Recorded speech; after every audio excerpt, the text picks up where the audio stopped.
Hello friends, welcome to study Vijay. आप सभी को मेरा नमस्कार एंड जय हिंद।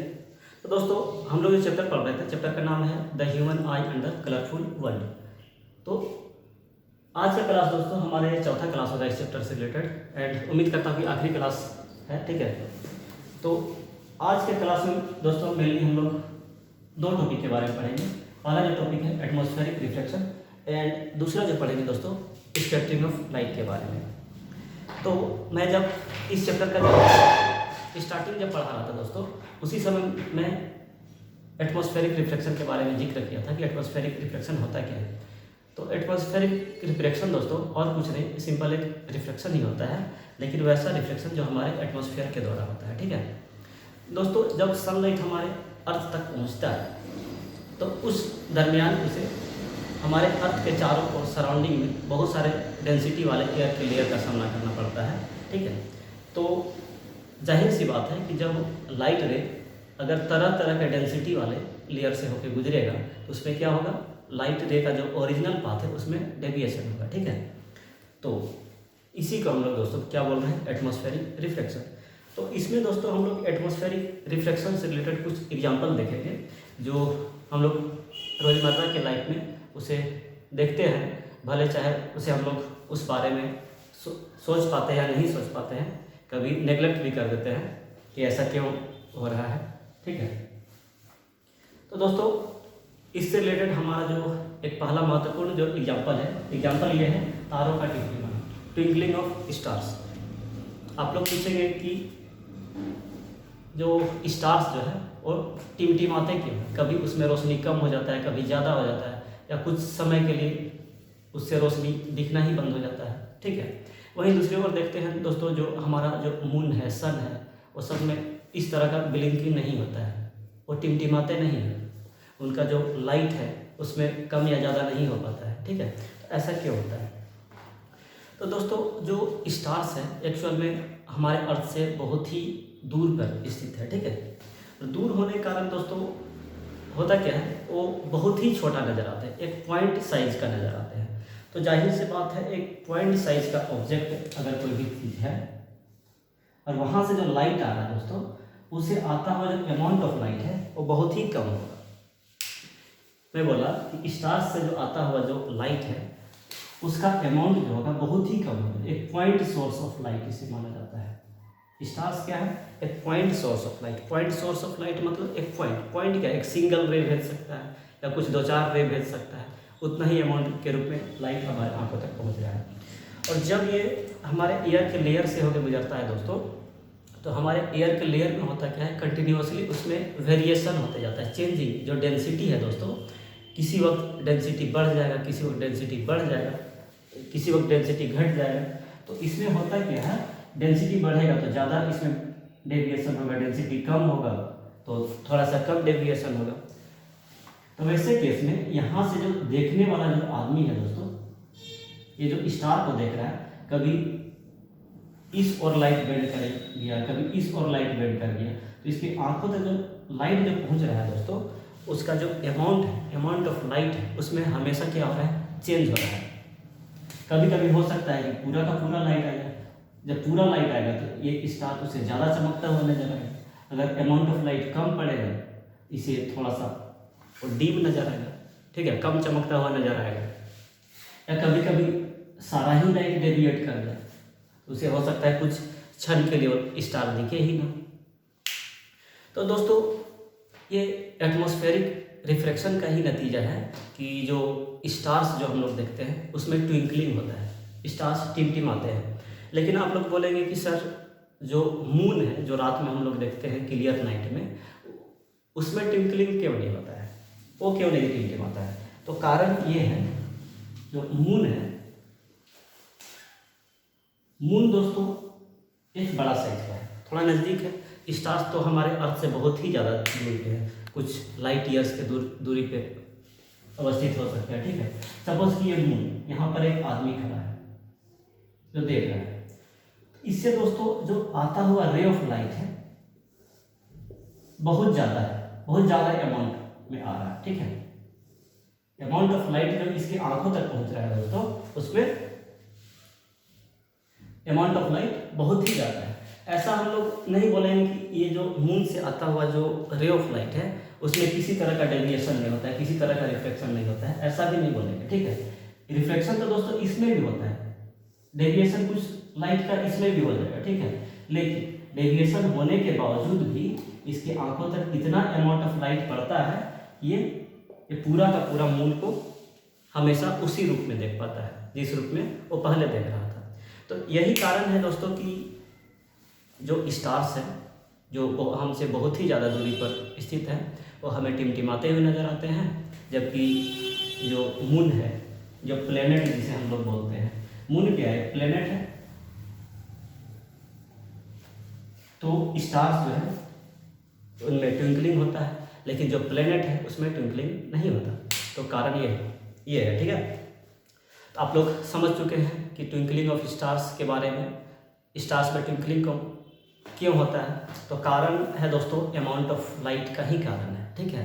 रिफ्लेक्शन तो दोनों ही के केस में हो रहा है, ठीक है, एटमॉस्फेरिक रिफ्लेक्शन दोनों ही केस में हो रहा है, चाहे प्लेनेट से आता हुआ रे ऑफ लाइट हो या स्टार से आता हुआ रे ऑफ लाइट हो, दोनों में ही डेविएशन होता है। लेकिन यहाँ पे फर्क पड़ रहा है दोस्तों अमाउंट ऑफ लाइट का। स्टार से जो आता हुआ जो अमाउंट ऑफ लाइट है जो बहुत ही दूर पे है, उससे लाइट बहुत ही कम मात्रा में हमारे आंखों तक पहुंच रहा है, उसमें भी कुछ मात्रा डेविएट होकर अगर बाहर चला जाए तो हमें वो डीम दिखने लगेगा, और वही सारा का सारा अमाउंट अगर पड़े तो वही कुछ समय बाद हमें ब्राइट नजर आएगा, या कभी कभी सारा का सारा लाइट ही डेविएट होकर हमारे आंखों से अलग चला जाए, ठीक है। तो उस समय क्या होगा, हमको स्टार दिखेगा ही नहीं। तो वही दूसरी ओर दोस्तों हम लोग जो प्लेनेट देखते हैं, डेविएशन तो उसके लाइट में भी होता है, लेकिन उससे जो अमाउंट ऑफ लाइट जो आ रहा है दोस्तों वो बहुत ही भारी मात्रा में आ रहा है। क्यों? क्योंकि वो हमसे बहुत नज़दीक है, वो पॉइंट सोर्स ऑफ लाइट के रूप में उसे नहीं माना जाएगा जो प्लेनेट है, ठीक है।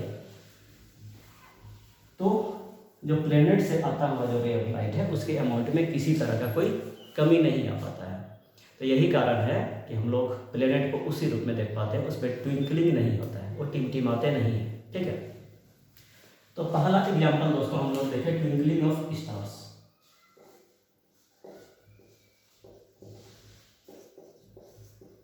ट्विंकलिंग ऑफ स्टार्स, तारों का टिमटिमाना। और सेकेंड एग्जाम्पल मैं लेता हूं दोस्तों जो स्टार्स होते हैं, ठीक है, एक्चुअल में उनका जो हाइट होता है दोस्तों हमसे एक्चुअल में कम हाइट होता है, लेकिन हम लोग उसे ज़्यादा हाइट पे रखते हैं। तो हमें पता तो वैसे नहीं चलता है कि कितने हाइट पे है, वो तो ऐसे भी हमें लगता है कि बहुत ही ज़्यादा हाइट पे है, ठीक है।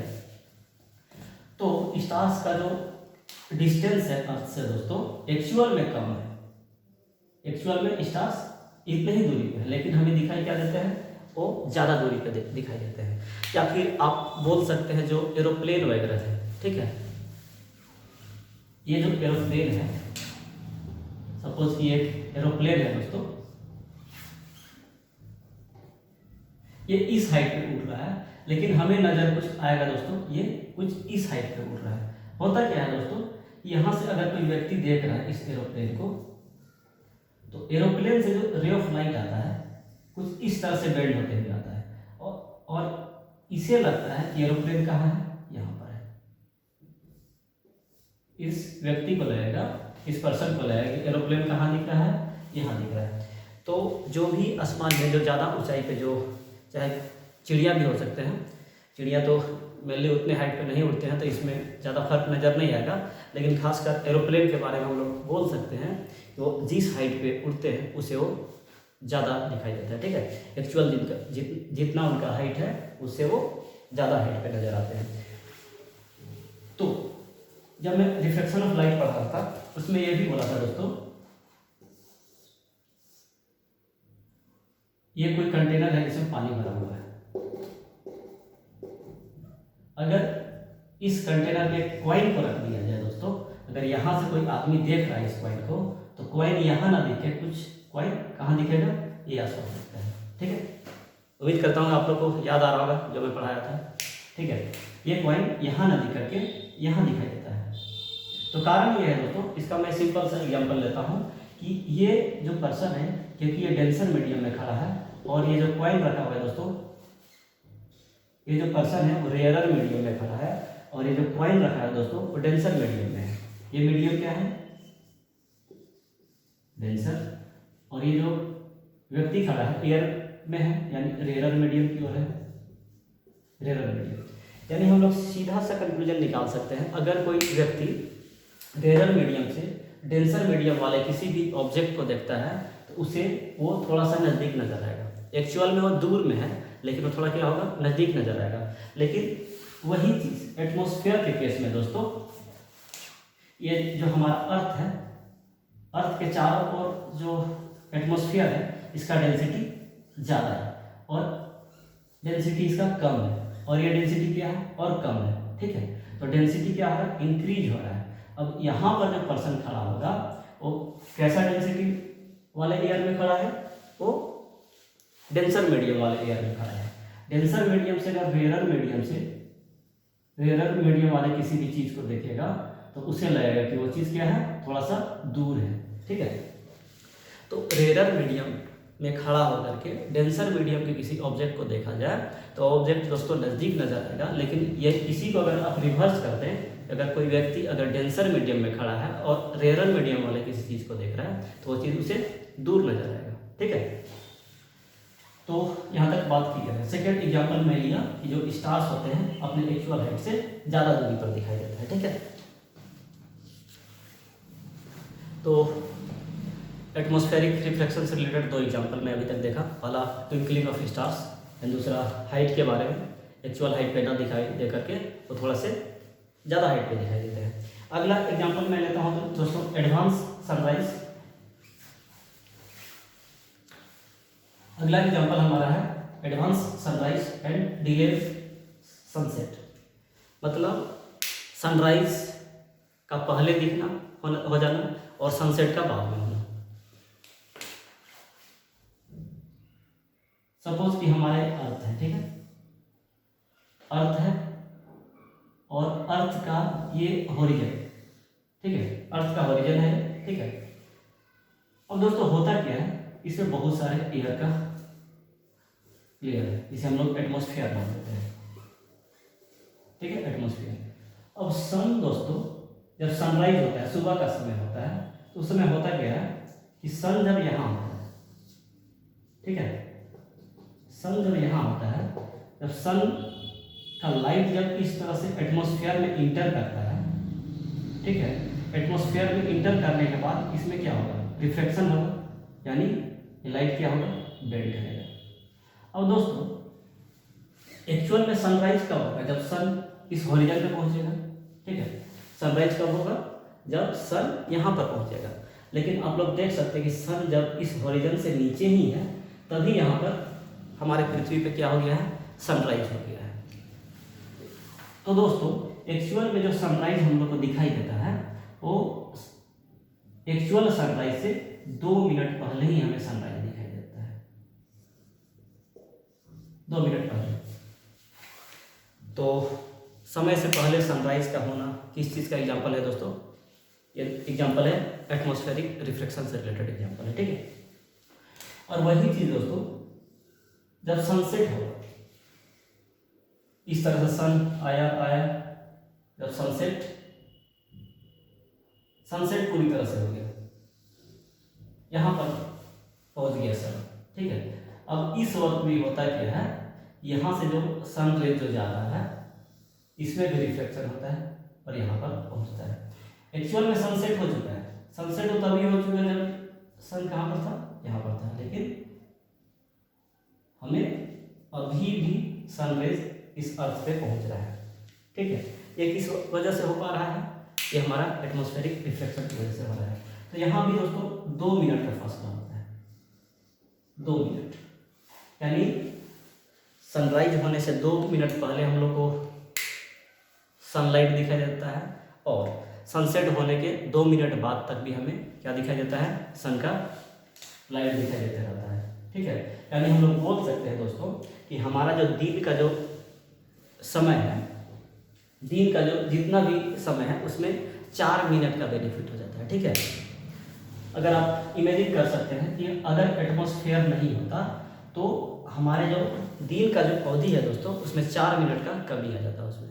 ठीक है, इस एटमॉस्फेयर की वजह से हमें सनराइज जो है 2 मिनट पहले दिखाई दे रहा है, और सनसेट जो है सनसेट होने के एक्चुअल सनसेट होने के बाद भी 2 मिनट तक हमें सन का लाइट दिखाई देता रहता है। ठीक है, तो बात यहाँ पर क्लियर है। एटमॉस्फेरिक रिफ्लेक्शन से रिलेटेड हम लोग 3 एग्जाम्पल लिए। पहला, तारों का टिमटिमाना, ट्विंकलिंग ऑफ स्टार्स। दूसरा एग्जाम्पल हम लोग लिए कि जो स्टार्स होते हैं या एरोप्लेन होते हैं वो अपने एक्चुअल हाइट से ज़्यादा हाइट पे दिखाई देते हैं। तीसरा एग्जाम्पल हम लोग देखें दोस्तों, advance sunrise and delayed sunset. 2-2 minute का फासला। सनराइज के समय भी 2 मिनट पहले हम लोग को सनराइज दिखाई दे रही है, और सनसेट के समय भी, सनसेट होने के 2 मिनट बाद भी हम लोग को सनलाइट दिखाई देते रहता है। ठीक है, तो कारण यही है कि लाइट के पाथ में डेविएशन हो रहा है। अब मैं रिफ्लेक्शन को उतना दोबारा तो एक्सप्लेन नहीं करूँगा। रिफ्लेक्शन में पहले ही बता चुका हूँ, जब डेंसर मीडियम में इंटर करता है तो लाइट के पाथ में डेविएशन होता है। ठीक है, तो यहाँ तक बात क्लियर है एटमॉस्फेरिक रिफ्लेक्शन। अब हमारा अगला टॉपिक है दोस्तों, स्कैटरिंग ऑफ लाइट।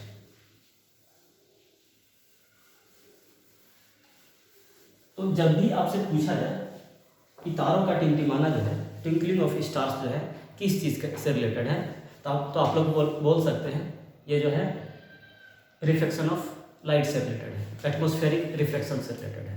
या तो फिर जो ये भी पूछ सकता है कि जो सनराइज है, सनराइज से 2 मिनट पहले ही हम लोग को सनलाइट क्यों दिखाई देता है, तो ये भी रिफ्लेक्शन ऑफ लाइट का ही एग्जाम्पल है।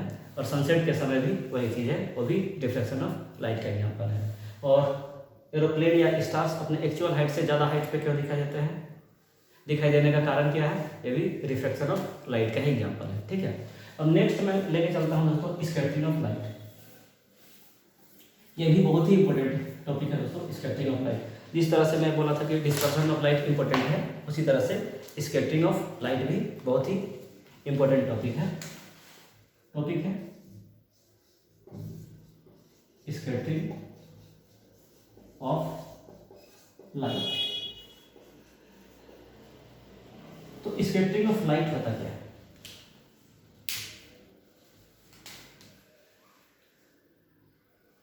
स्कैटरिंग ऑफ लाइट, ये हमारा अर्थ, ठीक है, ये सन से आता हुआ कोई एक रे है। ठीक है, अर्थ का एटमॉस्फेयर, इसमें बहुत सारे पार्टिकल होंगे जो सस्पेंडेड होंगे एयर में। ठीक है, और वो जो सस्पेंडेड पार्टिकल है दोस्तों, उसमें कौन कौन सा चीज़ होता है, उसमें जो मेनली जो पार्टिकल है, डस्ट पार्टिकल हो सकता है, मॉइस्चर हो सकता है, मतलब वाटर के छोटे छोटे ड्रॉपलेट्स हो सकते हैं, और फिर एयर मॉलिक्यूल्स हो सकते हैं। तो मैं 3 चीज़ बोला। सस्पेंडेड पार्टिकल्स में क्या क्या हो सकते हैं, डस्ट पार्टिकल्स, धूल कण हो सकते हैं। दूसरा मैं बोला वाटर ड्रॉपलेट्स हो सकते हैं।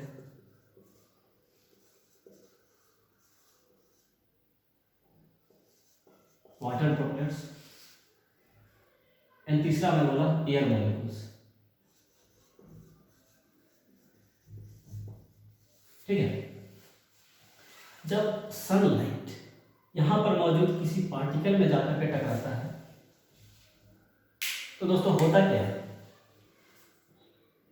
पार्टिकल जो है, ये जो लाइट रे है उसको एब्जॉर्ब कर लेता है। ठीक है,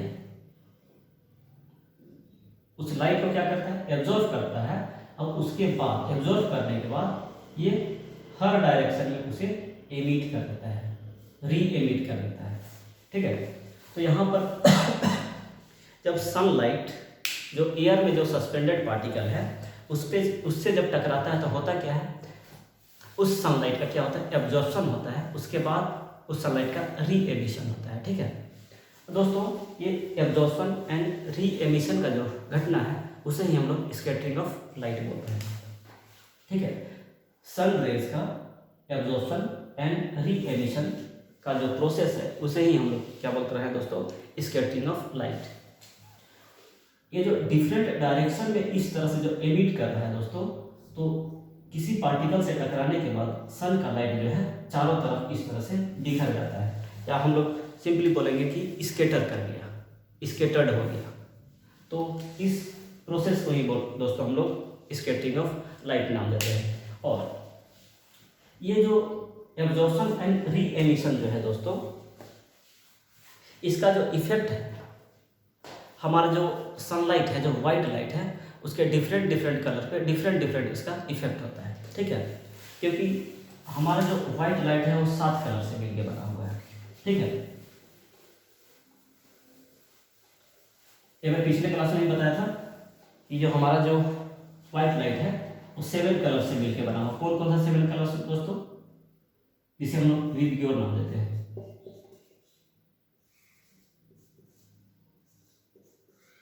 ठीक है। इसमें दोस्तों रेड कलर का जो वेलोसिटी होता है सबसे ज़्यादा होता है, एंड इसका वेवलेंथ भी सबसे ज़्यादा होता है, ठीक है। वेवलेंथ इसका सबसे ज़्यादा होता है, और इसका जो वायलेट कलर है इसका वेवलेंथ सबसे कम होता है। ये आप लोग याद रख लें कि रेड कलर का जो वेवलेंथ होता है सबसे ज़्यादा होता है, एंड वायलेट कलर का वेवलेंथ क्या होता है, सबसे कम होता है। इसका वेलोसिटी भी सबसे ज़्यादा और इसका वेलोसिटी सबसे कम। रेड का वेवलेंथ सबसे ज़्यादा, उससे कम वेवलेंथ इसका इस तरह से डिक्रीजिंग ऑर्डर में जाता है दोस्तों। और सबसे मिनिमम जो वेवलेंथ है इसका है वायलेट कलर का, सबसे मिनिमम वेवलेंथ, और इसका वेलोसिटी भी मिनिमम है दोस्तों। और ये जो स्कैटरिंग ऑफ लाइट में जो बता रहा था, पार्टिकल के द्वारा जो लाइट पार्टिकल है उसका एब्जॉर्प्शन एंड री एमिशन का जो प्रोसेस है, तो स्कैटरिंग का जो इफेक्ट है दोस्तों, सबसे कम वेवलेंथ वाले जो लाइट है उस पर ज़्यादा पड़ता है स्कैटरिंग ऑफ लाइट का इफेक्ट, ठीक है। ये कोई पार्टिकल है, ये सनलाइट आ रहा है, सनलाइट जो कि 7 कलर के मिक्सचर से बना हुआ है, मिल करके बना हुआ है, ठीक है। इसमें वायलेट कलर भी होगा दोस्तों। अब वायलेट कलर हो सकता है कि ये जो रेड कलर है दोस्तों, ये किसी तरह से, क्योंकि इसका वेवलेंथ ज़्यादा है तो किसी तरह से ये इससे स्केप होकर के निकल जाए, ठीक है। लेकिन ये जो वायलेट कलर है इसका वेवलेंथ बहुत कम होता है, और इसका इस पार्टिकल से स्केप होने का संभावना भी बहुत कम है, ठीक है। तो दोस्तों सबसे ज़्यादा स्कैटरिंग होने का चांस किसे है, वायलेट कलर का है। मैं बोला ये कोई पार्टिकल है, रेड कलर का वेवलेंथ सबसे ज़्यादा होता है, ठीक है।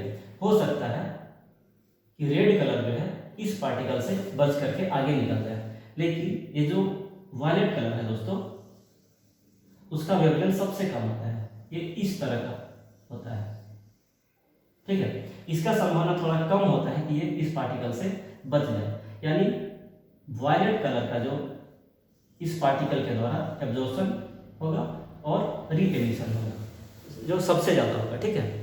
बाद बाकी कलर का जो संभावना है एब्जॉर्प्शन और री एमिशन का वो थोड़ा कम होता है, और सबसे कम संभावना दोस्तों रेड कलर का होता है। यानी हम अच्छा यहाँ पर ये जो एब्जॉर्प्शन हुआ और ये री एमिट हो जाएगा, कौन सा कलर, वायलेट कलर,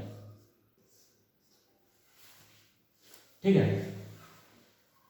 अब संभावना कम है रेड कलर का स्कैटरिंग का, लेकिन ऐसा भी नहीं है कि नहीं होगा, कभी ना कभी तो ये बीच पे स्ट्राइक करेगा और फिर इसका एब्जॉर्प्शन एंड री एमिशन होगा, इसका भी स्कैटरिंग होगा, लेकिन किसकी, ये जो वायलेट कलर है इसकी तुलना में रेड कलर का एब्जॉर्प्शन एंड री एमिशन कम होगा। या सिंपली हम लोग बोलेंगे कि वायलेट कलर का जो दोस्तों स्कैटरिंग सबसे ज़्यादा होता है, रेड कलर का स्कैटरिंग सबसे कम होता है।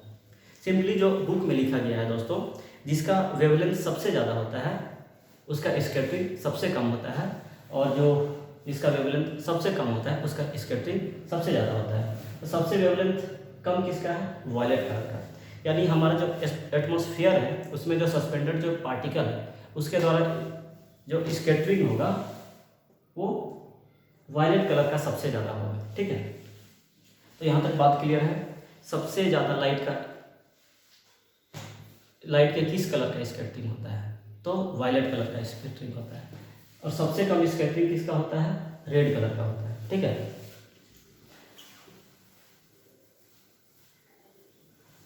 अब ये जो 7 कलर है दोस्तों, विवग्योर का जो 7 कलर है, इसमें जो डोमिनेंट कलर है, डोमिनेंट जो कलर होता है दोस्तों, मेनली इसमें ब्लू होता है एंड रेड होता है। जो 7 कलर्स है इसमें blue colour and red colour सबसे ज़्यादा डोमिनेंट कलर होते हैं, वो दूसरे कलर को अपने सामने थोड़ा सा सप्रेस कर देते हैं, दबा देते हैं। तो ये जो पार्टिकल था इस पर लाइट आके टकराया, सबसे ज़्यादा स्कैटरिंग किसका हुआ? वायलेट का हुआ। उससे कम किसका हुआ? इंडिगो का हुआ। उसके बाद किसका रिफ्लेक्शन हुआ? ब्लू का हुआ, ठीक है। और उससे कम इसका, ठीक है। तो ब्लू के बाद वाले कलर का तो स्कैटरिंग सबसे कम हुआ है, लेकिन यहाँ तक का जो कलर है दोस्तों, उसमें सबसे ज़्यादा जो डोमिनेंट कैरेक्टर का जो कलर है वो ब्लू कलर है, ठीक है। स्कैटरिंग तो सबसे ज़्यादा किसका होगा? वायलेट का, उससे कम इंडिगो का, और उसके बाद ब्लू का।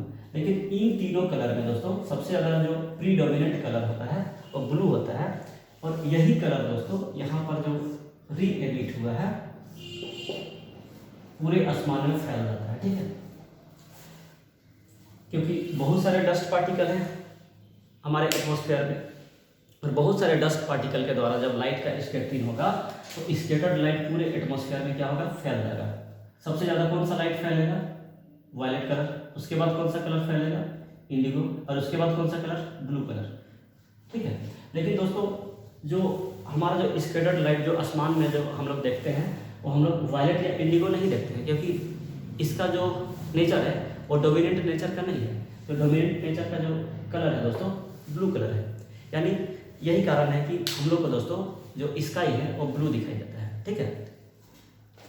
तो स्काई का ब्लू दिखना, ठीक है, किस कारण से होता है? जो स्काई जो ब्लू दिखाई देता है दोस्तों वो किस कारण से दिखाई देता है? तो ये हमारा जो एग्जाम्पल है वो स्कैटरिंग ऑफ लाइट से रिलेटेड है, ठीक है। क्योंकि जो लाइट हमारे अर्थ तक पहुंच रहा है दोस्तों वो एटमॉस्फेयर में जो सस्पेंडेड जो पार्टिकल है उसके द्वारा स्कैटर्ड कर जाता है, ठीक है। और जिसमें सबसे ज़्यादा स्कैटरिंग सिंपली हम लोग ऐसे तो वायलेट का होता है, इंडिगो का होता है, उसके बाद ब्लू का होता है। लेकिन बुक में ये भी लिखा हुआ है कि ब्लू का स्कैटरिंग होता है, ठीक है, और ब्लू कलर पूरे आसमान में फैल जाता है, ठीक है। लेकिन एक्चुअल में सबसे ज़्यादा स्कैटरिंग वायलेट का, उसके बाद इंडिगो का, उसके बाद ब्लू का, क्योंकि ये डोमिनेंट नेचर के कलर नहीं है और ब्लू डोमिनेंट नेचर का कलर है, और यही कलर पूरे आसमान में हमें नज़र आता है, ठीक है। और यही कारण है कि हमें स्काई का कलर कैसा दिखाई देता है? ब्लू कलर का दिखाई देता है। और दोस्तों आप लोग ये इमेजिन करें कि क्या होता अगर हमारे अर्थ का एटमॉस्फेयर नहीं होता, अर्थ में एटमॉस्फेयर ही नहीं होता तो हमें स्काई का कलर कैसा दिखाई देता, ठीक है। तो इसका जवाब है दोस्तों कि जब सन रे हमारे अर्थ तक आता तो डायरेक्टली आ जाता बिना स्कैटरिंग किए हुए, यानी हमारे आसमान में किसी तरह का जो लाइट है उसमें बिखराव नहीं हो पाता, किसी कलर का बिखराव नहीं होता, और सीधा वाइट लाइट हमारे आंखों तक पड़ता, ठीक है। तो आसमान का कलर, आसमान में एक्चुअल में कोई कलर ही नहीं होता। तो कोई कलर नहीं होने का मतलब क्या है? कोई कलर नहीं होने का मतलब है दोस्तों आसमान हमें ब्लैक नजर आता है। आसमान कैसा दिखाई देता है? स्काई ब्लैक कलर का दिखाई देता है। तो ब्लैक कलर एक्चुअल में कोई कलर ही नहीं है, क्योंकि उसमें किसी कलर का मिक्सचर नहीं है। जैसे हम लोग बोलते हैं व्हाइट कलर 7 कलर का मिक्सचर है, ठीक है। अगर सातों का सातों कलर को हटा दिया जाए तो क्या बचेगा? ब्लैक बचेगा, मतलब अंधेरा, कोई कलर ही नहीं है उसमें। तो स्काई का कलर हमें कैसा दिखाई देता? अगर एटमॉस्फेयर नहीं होता तो ब्लैक नजर आता है। ये खासकर दोस्तों जो स्पेस होता है, स्पेस में अगर देखा जाए आसपास में तो लाइट तो वहाँ भी होते हैं, लेकिन हमें वहाँ से अगर स्काई को देखा जाए स्पेस से तो इस स्काई हमें ब्लैक कलर का नज़र आता है। क्यों? क्योंकि स्पेस पे कोई एटमॉस्फेयर नहीं होता, कोई डस्ट पार्टिकल नहीं होता। यही कारण है कि लाइट का स्कैटरिंग वहाँ पे नहीं हो पाता और कोई कलर का बिखराव चारों ओर नहीं रहता है, यानी हमें स्काई कैसा दिखाई देता है? ब्लैक कलर का दिखाई देता है, ठीक है। तो यहाँ तक बात क्लियर है। ट्विंकलिंग ऑफ स्टार्स देख लिए किस कारण से होता है? रिफ्लेक्शन की वजह से होता है। लेकिन जो स्काई का ब्लू दिखना किस कारण से होता है? स्कैटरिंग ऑफ लाइट की वजह से होता है, ठीक है। तो उम्मीद करता हूँ कि स्कैटरिंग ऑफ लाइट आप लोग समझ चुके हैं। स्कैटरिंग ऑफ लाइट है क्या? अगर आप लोग को लिखने के लिए आए कि what is scattering of light, तो आप लोग सीधा लिखें कि लाइट का किसी सस्पेंडेड पार्टिकल्स के द्वारा एब्जॉर्प्शन एंड री एमिशन का जो प्रोसेस है यही क्या कहलाता है दोस्तों? स्कैटरिंग ऑफ लाइट कहलाता है। हर डायरेक्शन में उस कलर का बिखर जाना स्कैटरिंग ऑफ लाइट कहलाता है। क्योंकि दोस्तों वायलेट का कलर, वायलेट का स्कैटरिंग सबसे ज़्यादा होता है, उसके बाद इंडिगो का होता है, उसके बाद ब्लू का होता है, ठीक है। अब इन तीनों कलर में दोस्तों ब्लू कलर जो है प्रीडोमिनेंट है, यानी कौन सा कलर हमें आसमान में दिखाई देगा? सिर्फ और सिर्फ ब्लू कलर ही दिखाई देगा। अब दोस्तों, अब आप लोग ये बोलेंगे जो सन से आता हुआ जो लाइट है, जो हमारे आंखों तक पहुंच रहा है, आप लोग ये बोलेंगे कि ब्लू, वायलेट ये सब कलर को स्कैटर कर दिया, यानी हमारे आंखों तक वाइट लाइट नहीं पहुंचना चाहिए।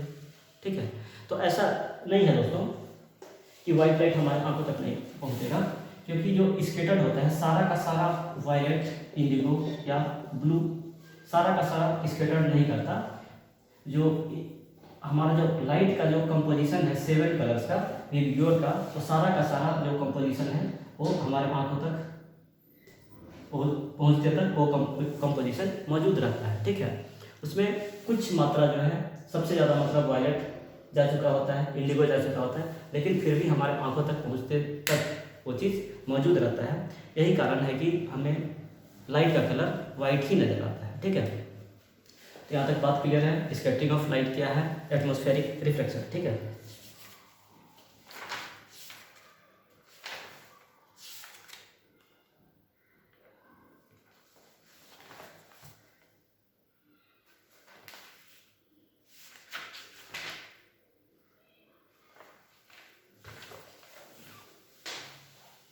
तो मैं बता दिया कि स्काई का कलर ब्लू क्यों होता है।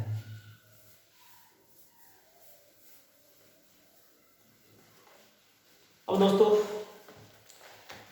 क्योंकि ये जो स्कैटरिंग ऑफ लाइट है इसे सबसे पहले जॉन टिंडल ने इसे देखा था।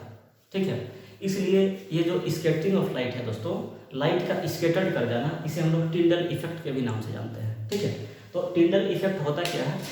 तो टिंडल इफेक्ट दोस्तों किसी भी लाइट रे का अपने पाथ में मौजूद जो सस्पेंडेड पार्टिकल्स हैं उनके द्वारा स्कैटर्ड कर जाना ही क्या कहलाता है? टिंडल इफेक्ट कहलाता है। मैं क्या बोला? टिंडल इफेक्ट क्या है? किसी भी लाइट रे का अपने पाथ में जो मौजूद सस्पेंडेड जो पार्टिकल्स हैं उनके द्वारा स्कैटर्ड कर जाना ही क्या कहलाता है? टिंडल इफेक्ट कहलाता है। ठीक है, कुछ एग्जाम्पल दोस्तों, जैसे कि आप लोग सुबह सुबह देखते होंगे कि घर का जो वेंटिलेटर होता है उससे कुछ रोशनी आता है। ठीक है, और रोशनी का जो पाथ है दोस्तों हमें स्पष्ट नज़र आता है। ठीक है, ये क्यों दिखाई दे रहा है कि जो वाइट लाइट है उसका पाथ हमें नज़र आता है? कारण यही है दोस्तों, कारण स्कैटरिंग ऑफ लाइट ही है, क्योंकि हमारे रूम के अंदर बहुत सारे सस्पेंडेड पार्टिकल्स हैं जो कि एयर में सस्पेंडेड है। जब लाइट रे जब हमारे रूम में इंटर करता है, चाहे खिड़की से हो या फिर वेंटिलेटर से हो, जब हमारे रूम में इंटर करता है तो बहुत सारे पार्टिकल्स से वो टकराते हुए जाता है, कोलाइड करता है। फिर वहाँ भी एब्जॉर्प्शन एंड री एमिशन होता है, वो लाइट स्कैटर करता है, बिखर जाता है चारों ओर, और फिर हमें उस लाइट का पाथ नज़र आता है। अगर कोई पार्टिकल नहीं होता तो लाइट हमें दिखाई ही नहीं देता, डायरेक्ट जहाँ पे पड़ रहा है वहाँ पे हमें लाइट नज़र आता है और उसका पाथ हमें नज़र नहीं आता। ठीक है, सपोज कि ये कंटेनर है, अगर मैं यहाँ पे कंटेनर प्योर वाटर ले लूँ, अगर मैं यहाँ से टॉर्च मारूँ या फिर मैं ले लेता हूँ,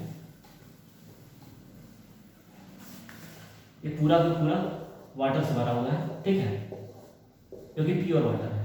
अगर दोस्तों मैं यहाँ से टॉर्च मारूँ, ठीक है, ये टॉर्च, तो प्योर वाटर से अगर टॉर्च मारा जाए दोस्तों तो ये लाइट का पाथ हमें कभी नजर नहीं आएगा, डायरेक्टली इस ओर से कोई आदमी देख रहा होगा उसी को दिखाई देगा। लेकिन अगर हम साइड से देखेंगे तो लाइट का पाथ हमें दिखाई नहीं देगा। लेकिन वही दोस्तों अगर ये वाटर ना हो के इसमें कुछ मिल्क ऐड कर दिया जाए, ठीक है, अगर मैं इसमें मिल्क ऐड कर दिया तो अब इसमें मिल्क का कुछ पार्टिकल आ गया। ठीक है, पार्टिकल आ जाने से होगा क्या, ये मिल्क के कुछ पार्टिकल से टकराते हुए जाएगा। टकराने के दौरान इसमें लाइट का क्या होगा? स्कैटरिंग होगा। स्कैटरिंग मतलब आप सिंपली रिफ्लेक्शन भी बोल सकते हैं, ऐसा भी नहीं कि एब्जॉर्प्शन एंड री एमिशन वाला टर्म आप यूज करें।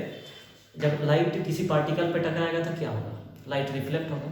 ठीक है, और वो रिफ्लेक्शन हर डायरेक्शन में होगा। ठीक है, कुछ इधर रिफ्लेक्ट करेगा, कुछ उधर रिफ्लेक्ट करेगा, कुछ इधर रिफ्लेक्ट करेगा। ठीक है, लेकिन जो एप्रोप्रिएट जो वर्ड है दोस्तों स्कैटरिंग ऑफ लाइट को डिफाइन करने के लिए वो absorption and re emission word he use होता है। लाइट का लाइट रे का किसी पार्टिकल के द्वारा एब्जॉर्प्शन एंड री एमिशन का ही जो प्रोसेस है उसे ही हम लोग स्कैटरिंग ऑफ लाइट कहते हैं। तो मैं बोल रहा था यहाँ पर अगर मिल्क अगर डाल दिया जाए और यहाँ से टॉर्च मारा जाए तो ये टॉर्च का जो लाइट का जो पाथ है दोस्तों हमें साइड से नजर आएगा, स्पष्ट नजर आएगा, ये टॉर्च का लाइट है। तो ये सारा एक्सपेरिमेंट करके टिंडल ने ही हमें बताया था स्कैटरिंग ऑफ लाइट के बारे में, ठीक है। तो स्कैटरिंग ऑफ लाइट में मैं एक एग्जांपल लिया, स्काई का कलर ब्लू क्यों होता है?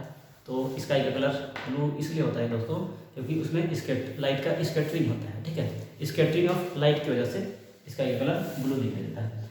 अब अगला एग्जांपल है दोस्तों, आप लोग सुबह के समय में देखते होंगे या सनसेट के समय में देखते होंगे, इस सन का जो कलर है या उसके आसपास का जो एरिया है वो रेड कलर का दिखाई देता है। तो रेड क्यों दिखाई देता है? रेड दिखाई देने के पीछे कारण ये है, ये हमारा सन है, अर्थ है और ये सन है। तो सनराइज के समय दोस्तों होता क्या है कि अर्थ और सन के बीच का जो दूरी है वो बहुत ही ज़्यादा होता है, ठीक है। बहुत ज़्यादा होने की वजह से होता क्या है, इससे आता हुआ जो रे ऑफ लाइट है वो स्कैटरिंग बहुत पहले से होना शुरू हो जाता है, ठीक है। इसमें स्कैटरिंग बहुत पहले से होना शुरू हो जाता है दोस्तों। और इसमें जितने भी कलर्स चाहे वायलेट हो, इंडिगो हो, ब्लू हो, सारे कलर क्या होते हैं? स्कैटर्ड हो जाते हैं, स्कैटर हो गए। अब हमारे तक जो कलर बचा, जो स्कैटर सबसे कम हुआ है, और कौन सा कलर सबसे कम स्कैटर्ड होता है? रेड कलर, ठीक है। और वही रेड कलर हमारे तक पहुंच पाता है, बाद बाकी कलर तो पहले ही स्कैटर्ड कर गए, ठीक है। यानी हमारे आंखों तक एक सिंगल कलर पहुंच पाता है और वो कलर क्या है? Red colour. तो मैं क्या बोला, मॉर्निंग के समय सन और अर्थ का जो डिस्टेंस है बहुत ही ज़्यादा होता है, इस कारण से सारे के सारे कलर्स क्या होते हैं? स्कैटर्ड आउट हो जाते हैं और जो कलर हमारे आंखों तक जो पहुंच पाता है दोस्तों वो है रेड कलर। यानी बोल सकते हैं कि रेड कलर का जो स्कैटरिंग है सबसे कम होता है। आप लोग देखते होंगे जो ट्रैफिक सिग्नल है उसमें रेड लाइट का यूज किया जाता है, ठीक है। रेड लाइट दोस्तों एक्चुअल में बहुत दूर तक ट्रेवल कर सकता है, जैसा कि एग्जाम्पल से क्लियर है कि रेड कलर जो है बिना स्कैटर्ड किए हुए बहुत दूर तक ट्रेवल किया जा सकता है, यानी बहुत दूर से देखा जा सकता है रेड कलर को। बाद बाकी कलर हो सकता है स्कैटर्ड करके उतनी दूरी तक नहीं पहुंच पाए, लेकिन रेड कलर क्लियरली कितना हो दूरी तक इसे देखा जा सकता है क्योंकि इसमें स्कैटरिंग नहीं होता। तो मॉर्निंग के समय जो सन है वो रेड क्यों दिखाई देता है? क्योंकि रेड कलर का स्कैटरिंग सबसे कम होता है और बाद बाकी कलर स्कैटर्ड आउट होकर के उधर ही पीछे ही रह गए और हमारे आंखों तक कौन सा कलर पहुंचा? रेड कलर पहुंचा। और यही सेम घटना दोस्तों सनसेट के समय भी होता है। सनसेट के समय भी हमें सन का कलर रेड दिखाई देता है, ठीक है। लेकिन वही अगर एकदम दोपहर का बात किया जाए, दोपहर में दोस्तों सन का कलर हमें रेड दिखाई नहीं देता है, वाइट दिखाई देता है। वाइट दिखाई देने के पीछे कारण क्या है कि ये देख सकते हैं आप लोग, ये दूरी और ये दूरी दोनों में बहुत फर्क है। दोपहर के समय सन का जो डिस्टेंस है अर्थ से बहुत कम होता है, जिस कारण से ये सारा का सारा लाइट बिना स्कैटर्ड किए हुए हमारे अर्थ तक पहुंच जाते हैं। स्कैटर्ड मतलब ब्लू कलर का तो स्कैटर्ड होगा, स्कैटरिंग होगा, लेकिन उसके बावजूद भी 7 कलर का जो कंपोजिशन है हमारे आंखों तक पहुंच पाते हैं। यही कारण है कि हमें दोपहर के समय सन का जो लाइट है वाइट नज़र आता है और सुबह या तो फिर शाम के समय सन का जो लाइट है रेड नज़र आता है, ठीक है। तो ठीक है दोस्तों, ये चैप्टर आज यहीं पे ख़त्म होता है। अगले क्लास में हम लोग नए चैप्टर के साथ उपस्थित होंगे। तब तक के लिए आप लोग अपना ख्याल रखें। Thank you.